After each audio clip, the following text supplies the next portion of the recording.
Okay, the famous Nathan Mott ward.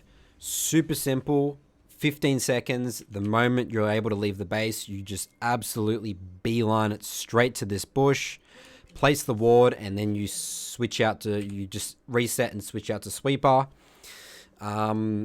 Same thing applies for this side, and you always want to do it on this red brush here. So where this came from, I've been doing this ward basically all season.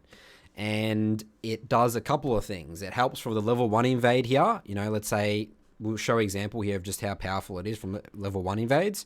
But it also will last long enough, even if you start red, to see any sort of late invades that come in. I think I was playing Nunu a lot, and people like to invade Nunus because I'm so useless early game. And all I did was start putting this ward, and all my early games just were so much better. If you start getting invaded a lot and your early games just start becoming chaotic, do this ward. It just really eliminates any sort of just chaos happening early game. Gets that consistency. You're probably going to get invaded. I mean, it depends what elo. We've experimented in Saltu with some people in lower elo with this ward. People say it's not that useful. I'd say maybe platinum and above. This is just a very effective ward. There's no other real use for the ward. I mean, I have sometimes people come join Saltu and they say, they want to come and ward like the Raptors here or something. It's like, oh, I want to go ward city where they start. Guys, we can see where they start from leash. Very rarely people do fake leashes. If they do, props to them. This is going to have more consistency of results by coming straight out of base place in this ward.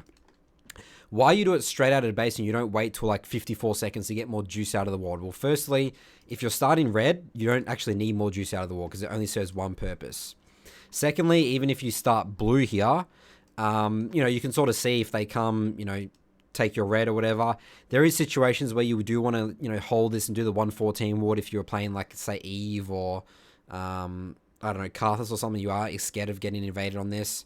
But overall, it's a very solid ward, guys. And this is, we frame it in the Saltu, the Nathan Mott ward. So, Kha'Zix is just going to do the base here. He's doing this typical Nathan Mott ward, and then everyone sees them. And the thing about this, guys, is there's almost no counterplay to this for the enemy team if they invade, because in their minds, no one ever, like literally no one in solo queue will come and ward this outer base. And they never know. Even if they have sweeper, they don't know whether this is ward or not. They have no idea.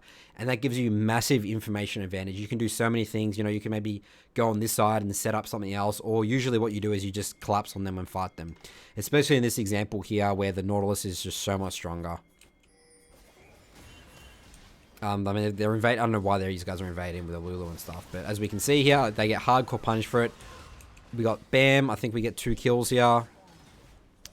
Huge advantage, guys, already. And trust me, this happened. Even in Grandmaster Challenger games, I get away every probably 1 in 10 games. I get some advantage from this ward.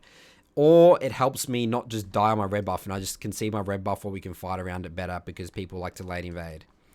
Very effective ward, guys. Use this. We'll talk about it in our review sessions. If you have any questions, let me know.